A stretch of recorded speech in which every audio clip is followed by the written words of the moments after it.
Hello guys, welcome to another video. I am Anish watching Anish class. In this video, we will learn class 8, chapter number 2, social science, history, chapter number 2, trade to treaty, part 1. तो आज की इस video में हम लोग history का chapter number 2, trade to treaty हम लोग आज की इस वीडियो में पढ़ेंगे। तो ये पार्ट 2 होने वाला है, जिसमें हम लोग इंट्रोडक्शन पार्ट पढ़ेंगे और देखेंगे कि East India Company comes to India, मतलब कि कैसे ईस्ट इंडिया कंपनी इंडिया के लिए इंडिया में आए और वो क्यों आया, मतलब क्यों आया था वो कंपनी ईस्ट इंडिया कंपनी। और देखेंगे कि उसने ईस्ट इंडियन कंपनी आया था क्यों और कब आया था।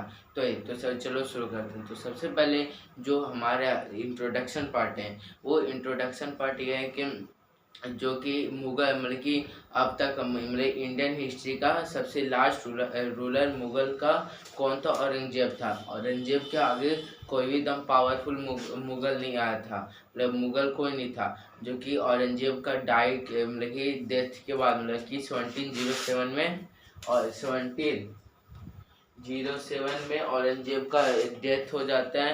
उसके बाद फिर कोई भी एकदम पूरा पावरफुल मुगल ने पावरफुल इंसान कोई ना आ पाया जो कि ईस्ट इंडिया कंपनी को हरा सके और उसे कब्जे में ले सकते हैं। एक इंसान था पर उसे भी क्या कि धोखेधारी धोखेधारी के चलते क्या कि वो भी मारा गया। सिराजू दौला जो कि बंगाल के क्या थे, नवाब थे। तो उनका हत्या उनके मंत्री के द्वारा करा दिया गया था। तो वो भी देखेंगे। तो सबसे पहले देखते हैं इंट्रोडक्शन का। तो औरंगजेब लास्ट रूलर था, powerful last ruler of the Mughals empire. He die in 1707, 1707 में वो मर गया था और इसके आगे कोई भी पावरफुल रूलर नहीं आएगा। मैं आपको ये बार बार बातें इसलिए बोल रहा हूँ क्योंकि मतलब ये स्टूडेंट कंफ्यूज हो जाते हैं कि औरंगजेब के बाद भी तो रूलर आया था, वो भी तो थे, पर वो पावरफुल क्यों निकल आए? क्योंकि पावरफुल होने के लिए क्या है कि बहुत चीज़ें से ज़रूरत है। सबसे पहला चीज़ है मनी। तो मनी क्या है कि उस समय क्या है कि ख़त्म हो गया था और जो जहाँ पे जो टैक्स कलेक्ट कर रहे थे तो वो भी क्या है कि अच्छा से टैक्स नहीं दे रहे थे। जैसे कि मान लो कि ये है, यहाँ पे ये आधा हिस्सा एक क्या है कि एक सूबेदार के पास है। तो सूबेदार के पास है तो वो फिर अगर चैलेंज करने लगता था मुगल्स को, अगर दम है तो मेरे को हरा के दिखाओ। तो जब वो हराने जाता था तो उसमें पैसा खर्च हो जाया करता था। और औरंगजेब भी क्या है कि बहुत पैसा खर्च कर दिया था।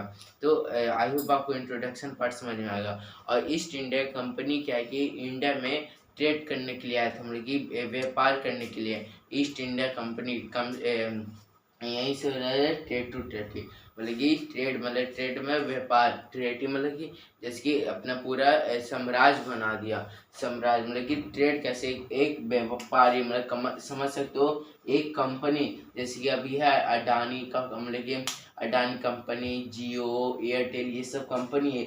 वो किसी एक देश में ट्रेड करने के लिए जाता है, मतलब व्यापार करने के लिए, और उस पूरे देश को ही क्या कि अपने कब्जे में कर लेता है। वो भी 200 सालों तक। 200 सालों आम नहीं है, 200 सालों लेकिन 4 पीढ़ी, मतलब कि अब तो क्या कि अब ज़्यादा दिन लोग रहते नहीं, मतलब 50 से 60 साल में मर जाते हैं। तो समझ सकते हो 200 मतलब कि आपके 4 पीढ़ी आ सकते हैं, आप ये समझ सकते हो। तो ऐसे अब हम लोग टॉपिक के ऊपर वापस आते हैं। तो एक कंपनी ने पूरा भारत के ऊपर ट्रेड कर लिया। तो ये कैसे किया वो हम लोग इस वीडियो में देखेंगे। तो फर्स्ट आता है कि कब आया, मतलब कि East India Company come to India. तो ईस्ट इंडिया कंपनी क्या कब आया था? 1600 में आया था। कब आया था? 1600 में आया था इंडिया में। हाँ, तो 1600 में क्या कि ईस्ट इंडिया कंपनी ईस्ट मतलब कि इंडिया में आया था। कहाँ आया था? इंडिया में। इंडिया में ईस्ट इंडिया कंपनी क्या कि आता है। उसके बाद फिर क्या कि किस चीज़ के लिए आता है? ट्रेड करने के लिए। पर उससे पहले उन्होंने क्या कि वो इंडिया में नहीं आना चाहता था, मतलब ईस्ट इंडिया कंपनी देख रहा था कि ऐसा कौन सा कंट्री है जो कि उसके व्यापार के लिए मतलब कि एक अच्छा मतलब कि व्यापार के लिए अच्छा कंट्री है और वहाँ से चीप प्राइस, मतलब कि सस्ता प्राइस में सामान को खरीदेंगे और महंगा दामों में क्या है कि बेचेंगे। तो कौन सा कंट्री, तो उसी की तलाश में वो उन्होंने ईस्ट में आया था। लेकिन ईस्ट में मतलब कि जैसे कि आप मान सकते हैं ऐसा होता है ना ए, तो इधर नॉर्थ आ जाता था, तो इधर ईस्ट है और इधर वेस्ट है, तो मतलब नॉर्थ साउथ ईस्ट वेस्ट।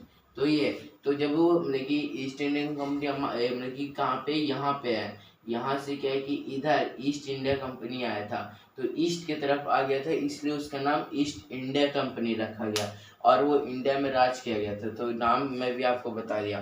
तो जो ईस्ट इंडिया 1707 में आया था, मतलब कि सॉरी 1707 में तुम्हारा था, 1698 में आया था इंडिया में, इस चीज़ के लिए, व्यापार के लिए। उससे पहले जो लंदन, लेकिन आप समझते हो ब्रिटेन की जो रानी थी, मतलब रानी queen Elizabeth, queen Elizabeth one, यहाँ पे क्या कि कन्फ्यूसिव स्टूडेंट क्वीन एलिजाबेथ से लिखकर आ जाते हैं, वहाँ पे क्या कि आपको वन लिखना जरूरत है, क्योंकि एक नहीं था ना, दो थिन थे, तो वही queen Elizabeth one, queen Elizabeth two, queen Elizabeth three. तो इस तरह से अब क्या कि व्यापार करने के लिए आते थे, मतलब आए थे चीफ के लिए, पर उससे पहले ईस्ट मतलब कि क्वीन एलिजाबेथ से एक क्या कि एक डॉक्यूमेंट साइन करा लेते हैं कि कोई भी कंपनी इंडिया में, मतलब कोई भी कंपनी ईस्ट, मतलब कि ईस्ट इंडिया कंपनी, मतलब कि ईस्ट की तरफ से इंडिया में कोई भी कंपनी नहीं आना चाहिए क्या कि ट्रेड करने के लिए, सिर्फ वो अकेला ही ट्रेड करेंगे। तो ये उन्होंने कॉन्ट्रैक्ट आप बोल सकते हो साइन करा लिया। उसके बाद फिर ईस्ट इंडिया कंपनी के पास क्या कि कोई चारा नहीं रह पाया, क्या कि कोई भी उसके कंपटीशन में आ पाए, फिर वो ईस्ट इंडिया कंपनी आता है और वो मसाले के लिए आते हैं, क्योंकि आप समझ सकते हो कि जो इंडिया का मसाला है वो बहुत ही दुनिया में बहुत फेमस था। जैसे कि जो अभी पाकिस्तान में और मतलब कि अफगानिस्तान में क्या कि मार्केट लगता था हर साल, वहाँ पे क्या कि बहुत भीड़ रहता था, वहाँ पे खास करके इंडिया का मसाला ज़्यादा रहता था, और लोग के पास अगर इंडिया का मसाला नहीं रहता था तो वहाँ पे मेड इन इंडिया ले चिपका कर उसके बेच देते थे। तो इस तरह से क्या कि इसलिए इंडिया का मसाला क्या कि बहुत ही फेमस था। तो फिर धीरे धीरे वो अपना क्या कि साम्राज्य मतलब कि ईस्ट इंडिया कंपनी में मसाला खरीदते थे और बेचते थे। और आप सोच रहे होगे कि इंडिया का खोज किसने किया, तो इंडिया का खोज वास्को डी गामा ने किया था, वास्को डी गामा। आपका ये होमवर्क है कि कब किया था, मैं बता दूं 1400 में किया था, 1400 नहीं, एक्यूरेट नहीं है, 1400 आगे भी है, 58, 98, 67 क्या है वो आप कमेंट बॉक्स में बताइएगा, 14, 68, 67 ऐसे करके आप बताइएगा कौन सा करेक्ट है। तो ये आपका होमवर्क है। तो वास्को डी गामा इंडिया का खोज किया था। तो अब क्या कि धीरे धीरे क्या कि ट्रेड करने लगा। तो ट्रेड करने के लिए क्या चाहिए, एक घर चाहिए ना कि वहाँ पे सामान खरीद कर सामान रखें और उसके बाद फिर अपने कंट्री ले जाएं। तो इसलिए वहाँ पे अपना फर्स्ट फैक्ट्री मतलब वियर हाउस आप बोल सकते हो, वो क्या कि हुगली नदी के किनारे कलकत्ता में, मतलब कि कोलकाता में, पहले CAL कल पहले इस नाम से कोलकाता को बुलाया जाता था, फिर ये आ गया कोलकाता, कोलकाता आ गया। तो ये नाम था, पहले कलकत्ता के नाम से जाना जाता था, और इससे भी पहले कलिकत्ता, कलिकत्ता, कलिकत्ता बेसिकली क्या है कि 4 गांव में से एक गांव था कलिकत्ता। तो वहीं पे क्या कि हुगली नदी के, आप बोल सकते हो कि हुगली नदी क्या है कि हुगली नदी जैसे कि नदी है ना, तो ये समुद्र के लगकर ही समुद्र का पानी वहाँ तक आता है, और हुगली नदी, हुगली नदी के किनारे इस मतलब कि कंपनी वालों ने क्या क्या अपना वेयरहाउस लगाया, वो इसलिए लगाया क्योंकि समुद्र के रास्ते आएंगे और हुगली नदी में जाकर सामान रखकर फिर वहाँ से सामान लेकर चल जाएंगे। तो ये उनका था। तो उन्होंने कलिकत्ता में जो कि अब कोलकाता, वहाँ वेयरहाउस, फर्स्ट वेयरहाउस बनाया हुगली नदी के किनारे, हुगली नदी के किनारे 1651 में, फिर इसको 1651, फिर 1651 में क्या कि बनाया था। तो आई होप आपको समझ में, हम लोग इस वीडियो में इतना देखेंगे, पार्ट 2 है। हम लोग नेक्स्ट वीडियो में इसके आगे देखेंगे कि हॉट ट्रेड मतलब कि how let to the battle, मतलब कि काशी लड़ाई में चेंज हो गया ये सब ट्रेड ऐसा। तो अगर आपको वीडियो अच्छा लगे तो लाइक करो, सब्सक्राइब करना bell icon. Thanks for watching, bye bye.